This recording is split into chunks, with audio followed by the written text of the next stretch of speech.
This episode is brought to you by Ariston Specialties in Bloomfield, Connecticut, makers of amazing olive oils and other Greek delights. Check them out online at aristonspecialties.com. That's Ariston, Ariston, specialties.com.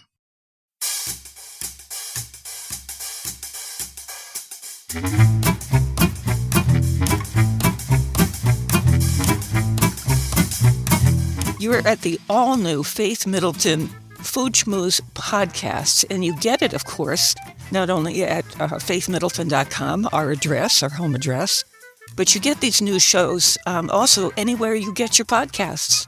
So we leave that to you, and we just say welcome. We're so glad you're here. This is one of the best things in our week. Yes, and, agreed.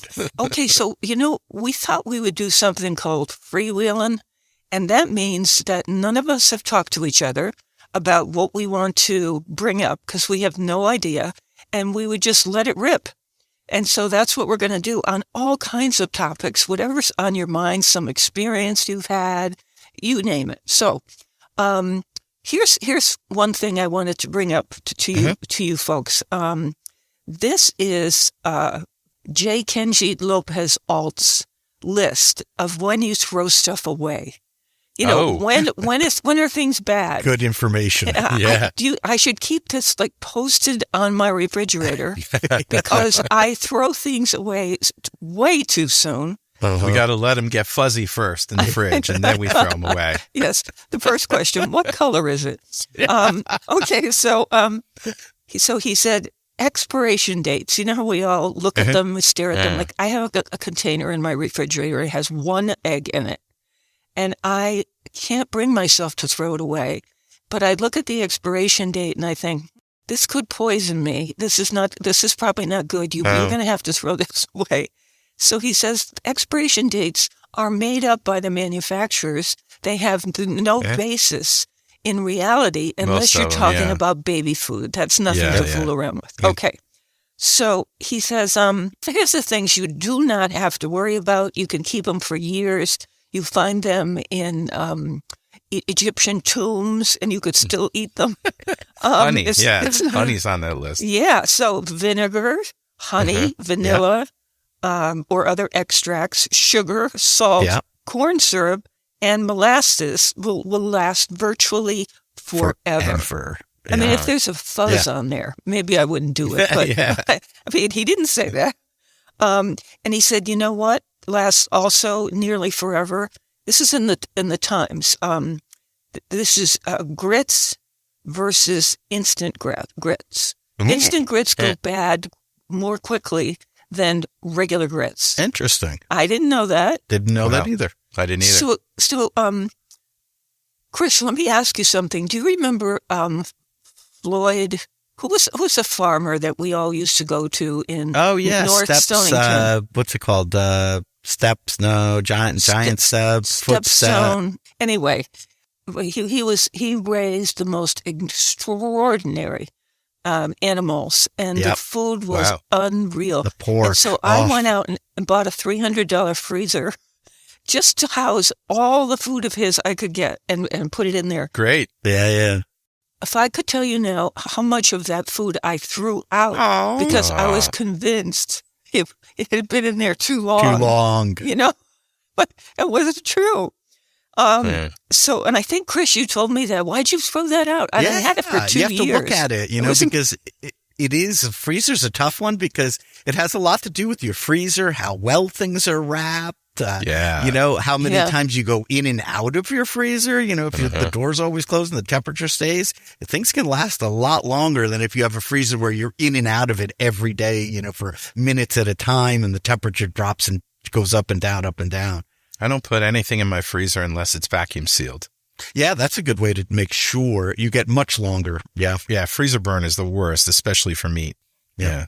Do you have a vacuum sealer? Yeah, I have a one of those food saver things. Yeah, they were great. Yeah, it's great. It's fine. Yeah. Okay. Yeah. So, did you know that white flour is almost certainly fine to use? According to this article I'm reading, I'm quoting from it.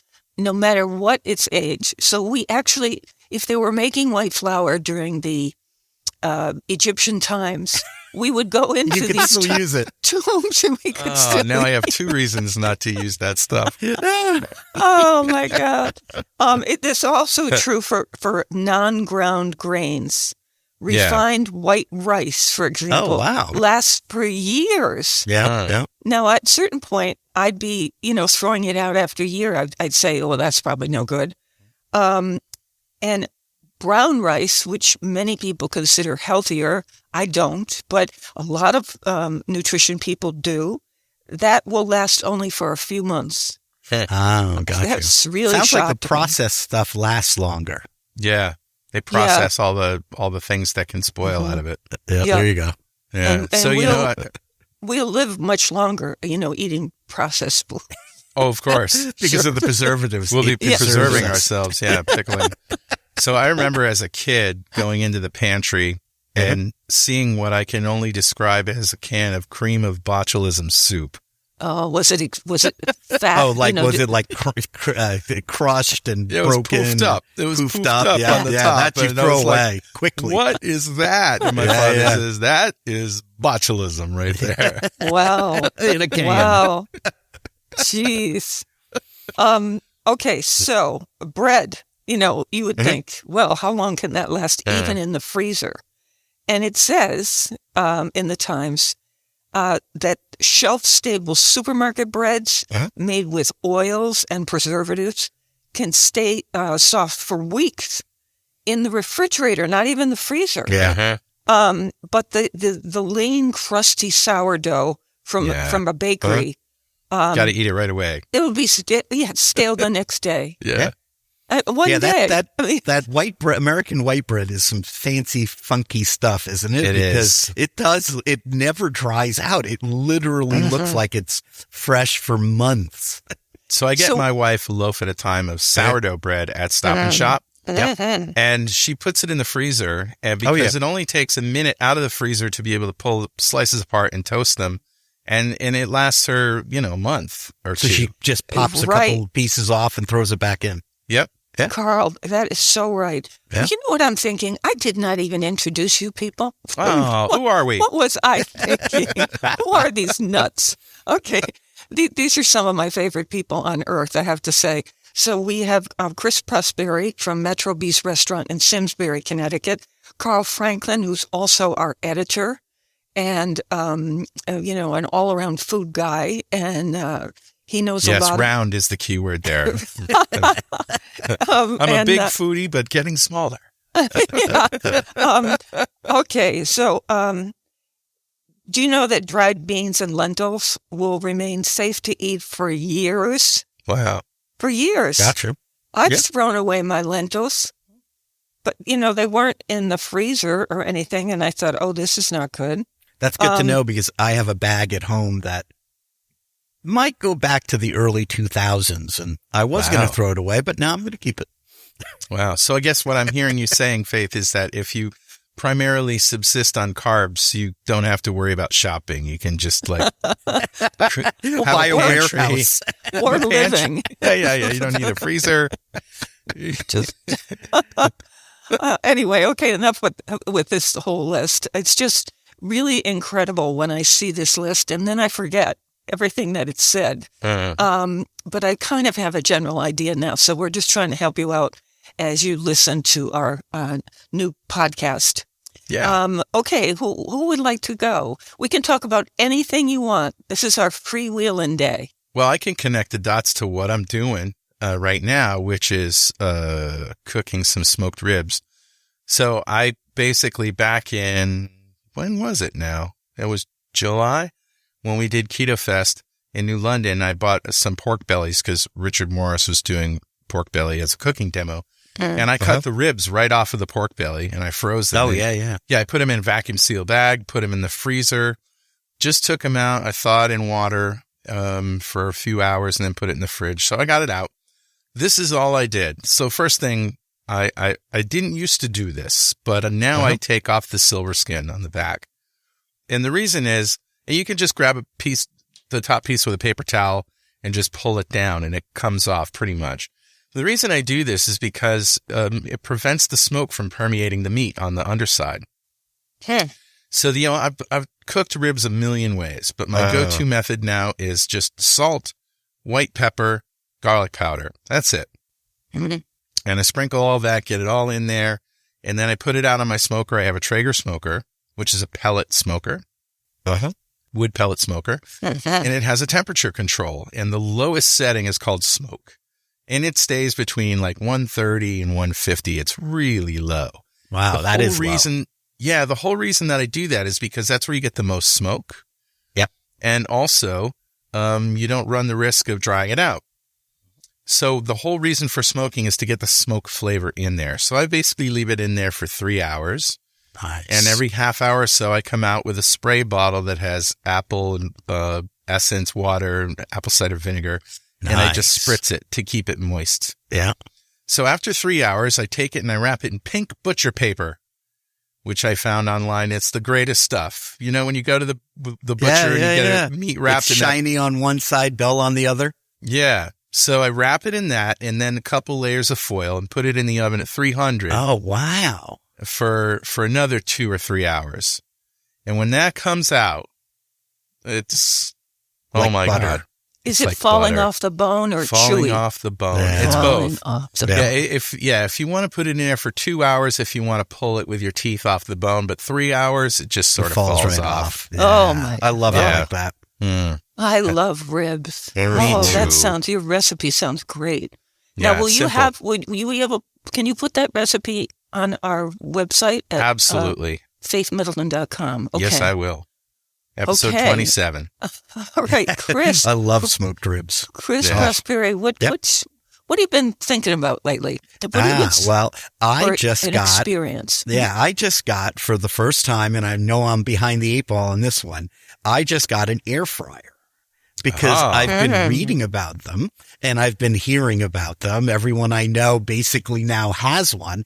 And whenever I talk food with anyone, it always seems to come up. Have you gotten an air fryer yet? You've got to try it. And the biggest thing I've heard is reheating food. Like leftovers. And I'm like, okay, you know what? I'm going to go grab one. They're not that expensive. I think I spent $50. So I got a pretty nice one. And I'd have to say, and I'm wondering if it's a fad or not, because this has to be one of my favorite kitchen tools of all time. Wow. Oh, that's saying something. Because it is just so easy to use. It's so easy to clean when you're done using it. And it reheats everything. I can't say it enough. Absolutely perfectly. Crispy. Like, for example, we do spring rolls here. So I was like, you know what? And they're not great to go because, a spring roll has to be really crispy. So I fried them in the morning and I put them in a container. I threw them in the refrigerator. And then I took them home. And at the end of the night, I got my little air fryer and I put a little piece of parchment on the bottom of it. So it's even easier to clean. And then I just put them in there. I don't even put any oil or anything in it. Right. I closed the drawer. I put it on for like 5-10 minutes and these come out absolutely perfect, like I just took them out of the fryer at work. I can't. Wait a minute. Yeah, go ahead. What is wrong with me? So, a company sent me an air fryer because they knew about the show, and so, and I looked at my cabinets, my counter, and I thought, I can't have another item in here. And so someone came in, I don't even remember who it was, and I said, would you like a brand new air fryer? Never been used. And the person said, yeah. And so I gave it away. And now I could kick myself. Oh, yeah. You have to try one. And like I said, it's funny because as I was using it the other day, I really started looking at it. And what it really is just a convection a very small convection oven. That's exactly it. it. Being small, it heats up super, like I have a convection oven at home. But it's huge. It's big. So you're talking about preheating as a 20-minute excursion, know? And some of those ovens, they say even up to an hour to preheat them. So this little guy preheats in seconds, if not a minute. Uses less energy, too. Uses a ton less energy. There's hardly any cleanup because, like I said, it's just a little drawer. And it really is. I mean, air fryer is just what they're billing it as. But basically, it's a teeny little convection oven. But do you have to know what you're doing? No. Is there a whole, no. It's as easy as a microwave. Yeah, even easier, I think. Yeah, because a microwave, I always get worried, like, is this going to get me this time, Why did Was I there give metal that in that thing, or, Should not have given the air that fryer, away. it really is just a little plastic drawer that you pull in, pull out, and has a couple buttons to set. It's easier than, it took me a while because someone gave me a Instapot, which I love, but again, I haven't used it much. I think this air fryer is going to be like my little tabletop grill cheese maker. The little tabletop grill. Those are the two, that thing is always on my counter. Everything else I get rid of and put away. So I got an air fryer story for you. Okay, go ahead. So not this Christmas, but the one before, my daughter Emmy got Kelly and I tickets to go see Alton Brown at the Bushnell. Yep. I think in Hartford. And he did a one-man show, and he comes out in the second half and he says, basically air fryers are the scourge of the kitchen, right? He hates air fryers. Why? Yeah. Well, it was an act, obviously, because he did is he said, now, if I was going to build an air fryer, I'd build it with jet engines and a big rotisserie. And he wheels out this monstrosity that's literally got things that are used to heat jet engines. On it. And the thing gets up to 800 degrees and you got to sit and crank it. Yeah. And he basically made wings in 12 minutes. And they were apparently perfect. And everybody could smell them. It was really good. But it was like if Tim the Toolman Taylor was building an air fryer, It was funny as hell. Oh, that's great. You know what? I read an article, and I wish I could remember where I read it. And it wasn't that long ago, and it was about the death of the kitchen at home. Like, you know what I mean? So what they were talking about is, like, you have a range in your kitchen. You have, like, the kitchen setup. And what they're saying is the kitchen of the future won't look like this. Because we don't use the stove oven thing that much that, I do. Yeah, but think about this. But what if these things were little portable devices? So they showed one picture of and all I could think of was the old ironing boards that fall out of the wall. And it was an induction burner that was built into the wall. And when you needed it, it just sort of flopped out and you put your pot on it and, and you cooked and did your thing. And when you were done, you just sort of shoved it back in because it's only used when you use it. And then when you don't use it, you put it away. I think of my kitchen as like my recording studio, like it's my space, It's your space. You must think the same because, when you have like propane ranges and an electric stove and a propane stove and you've got a hood and you can do and you get cast irons all over the place, man, I can do anything in there. That's the way I feel. You know how we used to all go to the World's Fair, especially when it was in our area? Yeah. And we'd go and they would be doing, they would call it something like Yesterday's House of Tomorrow Today. Oh, yes, Future World. 50s was and big. They'd show you all these things and you'd go, wow. Yeah. Just like, wow, that's what it's going to be like. Part. But it's still, me too. But it still is not that way. We still have the giant oven. Yeah.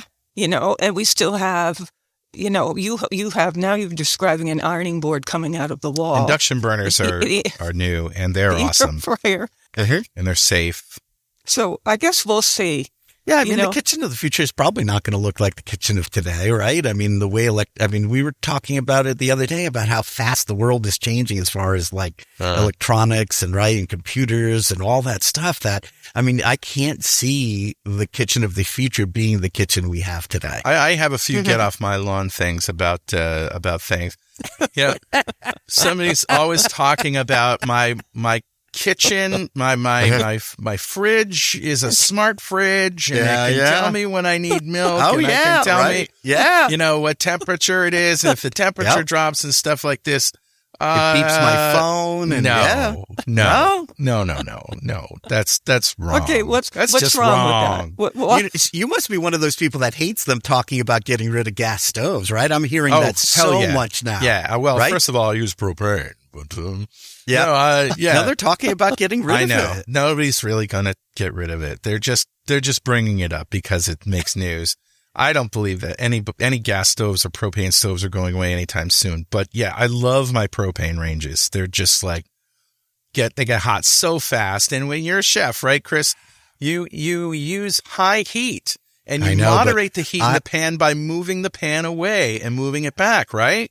I'm you know what? You're going to hate me for this one, Carl, but I converted about 4 years ago. Oh, you're killing me. To an electric range because, and Faith, maybe you could back me up on this. I hate cleaning the damn thing. Yeah. Well, you have to take those things off, right? And you got to clean in the cracks. And then I didn't put the burner back on, so I tried to start it, and it makes that ticking noise like there's a bomb about to go off.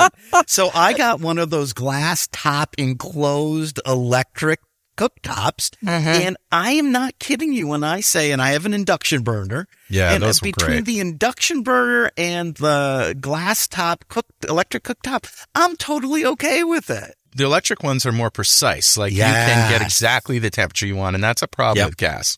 Yeah. And you know, with ovens, there has to be, right? Electric. My dad, baking is always electric, never gas. Yeah. Yeah. But, you know, I like the old-fashioned stoves. You can get them some places, you know, where they're... With the coils? The coils. Yeah. You know, wow. We grew up with I can those. move the pan around on the coils. Yeah, I've sometimes rented apartments where that's what's in there, and I think, oh, brother, you know. Wow. Now, Chris, when you say electric, do you mean in the restaurant or at home? No, at home. At home.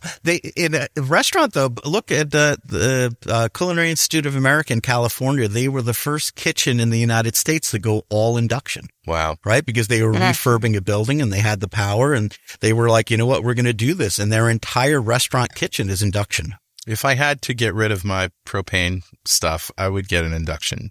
Yeah, they're more, right? Faith, have you ever used them? They're amazing. Yeah, my sister has one, but it's hard to keep clean. Yeah. Yeah, not as hard as my propane stove, I bet. No, definitely not. I have to hire people to come in and clean it. That's yeah, you have to take it apart, and there's like pieces. It's like I just call it up puzzle. and say, "Hey, come degrease my kitchen. Thank you very much." I'm such a diva. Really? Is that right? Yeah, too funny. Boy, that's great. Yeah. Okay, so I've been thinking a lot lately about food shows that kind of disappoint me. You know, I look at them and it's all about, you know, people who are created, you know, sometimes ridiculous recipes and, you know, and then the panel sits there and eats them. And competition shows? Yeah. It's like, or then they show the guy who can eat more hot dogs than anyone in a certain number of seconds.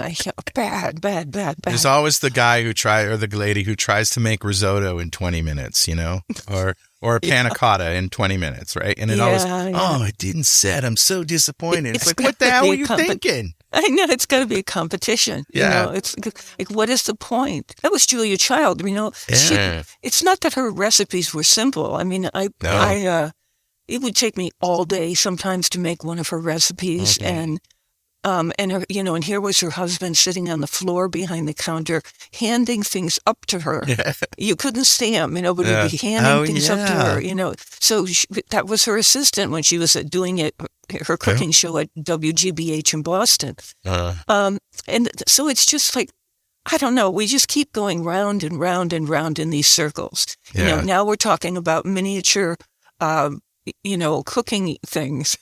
And I just want to do simple things. That's me too. You know, that's what's missing from TV, food TV now, right? Or back to the simple, basic cooking shows where they just show you it's entertaining, it's fun to watch, and they impart a little bit of knowledge, and you learn something about a technique or a ingredient. And I miss those shows. All the years I've been watching cooking shows, I never learned how to make a beurre monté until some chef actually showed me. And I had no idea that you could thicken water with butter. Yep. You know? Explain what that is. What's a beurre monté? So you take a sauce that's a stock or even water, right? It's mounted butter. That's what it means. So you get a simmering stock or something, and then you take cold tablespoons of butter and put them in there and whisk it and aerate it.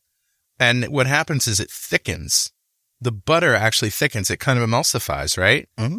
And it turns keeps the emulsification. Yeah. And it's wonderful. And it's an easy way to thicken a sauce without flour or starch or anything. It's a French technique. We heat lobster in it. It's so good. Oh, my God. Oh, are you getting hungry, Faith? Yeah, as usual. As usual. I forgot to say also that Bon Bon, our mascot, my dog, he's in his bed just across from me, sleeping so hard. Nice. And so, so he's on the show with us as always, so it's nice. Probably no cameos today. No. Unless he snores. Sometimes does he drink when he dreams? Does he ever go? Yip, yip, oh, yip, yes. Yip, yip. Oh, many times. Yeah. See his leg going like this, like he's chasing rabbits or like something? he's chasing something. Yeah. And then I will say, was raised Catholic, and I will say things to myself like, have I frightened him sometime during this day? And is that, what's he dreaming about? Nope, and he's just a dog. I don't know. Sometimes I think he can read my mind. Hey, listen, we're going to take a quick break, and then we'll be right back with more stuff. Just whatever's going on in the world with food, what we're thinking about. So thanks for being with us, and stick with us. So we're at faithmiddleton.com, and you can find the show wherever you get your podcasts. It's our brand new editions, new episodes every time of the Food Schmooze Party, faithmiddleton.com. Okay, so what else is going on? Well, I can tell you that because I've got my ribs in the oven now. I'm thinking about barbecue, and there's a barbecue place in Groton, Connecticut. I don't know if you've ever been there, called Chester's. No. Chester's Barbecue. Nope. So the guy's name is Chet, and his nickname's Chester. He grew up in the area, and then he moved to Kansas City in his formative years and learned barbecue there. He was there for 20 years. Wow. And he learned the secrets of barbecue, and he came back and, created his KC place. style. Yeah. So he does, all the usual stuff: briskets, hot legs, chicken, ribs, pulled pork. Alligator? Does he do alligator? I don't think so. But, that place in Mystic, I don't know if they're still there. The Voodoo Grill used to do alligator bites. Yeah. But anyway, so he moved on somewhere and left the store to his second in command. And it's still really good. But here's what I remember. Around St. Patrick's Day, he would do pastrami, which is, of course, smoked corned beef. Yeah. With pepper all over it, and just chunky, briskety, fatty pieces. Just, God, I love that place. And you said it's in Groton, Connecticut. Groton, wow, Connecticut. I didn't know that one. There seems to be a lot of barbecue places now. It's very exciting right now in Connecticut, right? We weren't known for having a ton of barbecue. Now it seems like there's every neighborhood, every area seems to have one or two, and they're pretty good, right? Yeah. Okay, help me out with this. The best barbecue I've ever had was made by a place in Stratford, right near all these factories. Yeah. And I cannot think of the name of it. Does this sound familiar to you? Run by a couple of guys, and they would, grill their meats for 40 hours. So they'd be in there for days. Yeah. And then they'd put them on these soft Portuguese rolls where they wouldn't tell you where they got those either. And it was, I'd jump in the car. I lived in New Haven at the time, and I would head straight for this place. Wow. And so, it was incredible. If someone told me it was still there, I wouldn't even get to the end of the show before I'd go there. Get in the car and go. Just go. Wow. So best sauce. Maybe we could spend the rest of the show talking about favorite restaurants. Ooh. Metro Beast is on my number one list. I'm serious, Chris. Your food is hard to touch. Thanks. Very good. Mine now is, and I've eaten there for years. It's a place that moved a couple times, just like we did. It's in Winston on Main Street called Knee James. And it's Lebanese / Middle Eastern. And it is it's one of the and it's never really packed. I'm telling you, it's like this unknown place that's been there for years. And it is so good. The hummus, the baba ganoush, the stuffed Can you say the name of it again? Noujames. Noujaams, and it's pronounced Noujames. Nice. I love Middle Eastern food. Yeah, and he's from Lebanon, and it is, like I said, if you're ever in that, it's in the northwest corner in Winstead, and like I said, it's just, and he is the most wonderful guy. He's always there, and he comes out of the kitchen to the diner to talk to you, and just helps you through the menu and stuff if you don't know what things are. And like I said, it's definitely one of the hidden gems in that part of the state. Faith, what's that tapas restaurant you were telling me about down in North Haven or Branford or something, or New Haven? So it's called Olea, Olea. Okay. And it's right off of Main Street on one of the side streets right next to the British Art Museum. And you get down that side street. And they have parking, and the food is, and the wines. Oh, Spanish wines. Wow. Sensational. Yeah.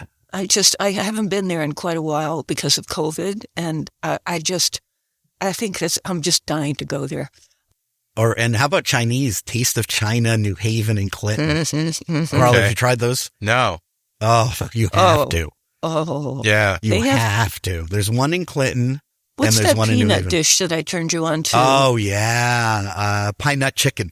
Pine nut chicken. And yes, there are peanuts in it now because I think they cut back the pine nuts because the pine nuts went through the roof. So there's still some pine nuts, and they put peanuts in it too. But it's so good. Wow. I like Chinese restaurants that break the mold of the American Chinese. 100%. Yeah. It's Szechuan, and it is good. just to die for. The one in Clinton is more casual. The one in New Haven's a little more upscale, but both top notch. Now, of course, Pepe's is still the best pizza in the world, isn't it? It is. Agreed. It is. But you know what? I love Bar. That's the end of that. Move on. Yeah, but don't you love Bar? Have you tried the mashed potato pizza at Bar? I don't know what Bar is. Life-changing. Bar is in New Haven, too. Okay. Is it on that same street, Olive Street, or? No, the Bar is near where Olea is. Oh. On that side of town. Do you know where Union League Cafe is? I Carl, think so. right down on Main Street. Yeah, I think so, of downtown New Haven. Chapel, If you go down the alleyway, which is, safe and easy, there's a big parking lot, and then across the street from the parking lot is this place that makes the mashed potato pizza. It became famous for it. Yeah. Jammed with college kids. Oh, yeah. You don't want to go there too late. I made the mistake the last time I went going around 8:39, and I lingered. And let me tell you, this great pizza joint with awesome local beers turns into a nightclub at about 10 o'clock. Wow. And it's like, you just blink and you're like, what just happened? It's like buses come from Quinnipiac and Yale. Oh, God. And they just drop them off, and all of a sudden you're like, I got to get out of here. Yeah. But the pizza's really good. Okay. I know. There's also right on the main street across from the, lots of Yale buildings. There's a stationery store and a bookstore on Main Street in downtown New Haven. And, everybody gets books there, and they have a thing that they call the Midnight Bread Run. Oh. And so they put all their day-old bread into these black plastic bags and put the bags right out on the sidewalk so that homeless people or people who are just hungry can get this bread that is still very tasty. Yeah, of course. Yeah. It's a wonderful idea. That is a great idea. Really wonderful. It's a good bookstore. We've mentioned Bill's Seafood before in Westbrook, I know, Faith, you've been there. Have you been there, Chris? Oh, yeah, definitely. Yeah. Classic. In the summertime when the jazz band is playing and you sit outside. Eating oysters. Yeah. Is there anything better? No. Except being inside and dancing. Well, there you go. It's also really pretty great. Yeah. And you see every kind of dancing. Right. Yeah. Dancing from 40 years ago, dancing from 5 minutes ago. Right. It's just terrific. And people of all ages watching too. Yeah. Yeah. Including little kids. I love it. It's just a great place. Well, our brand new podcast is called the Faith Middleton Food Schmooze Podcast. And every episode is new, and you can go to faithmiddleton.com to see some of the things that we've talked about on this show and every show. All of our past episodes are up there, and you can get this podcast wherever you normally get your podcasts. So it's all over the place. And we love it. And we love being with you as always. So we'll see you next time. Awesome. Bye-bye. Bye.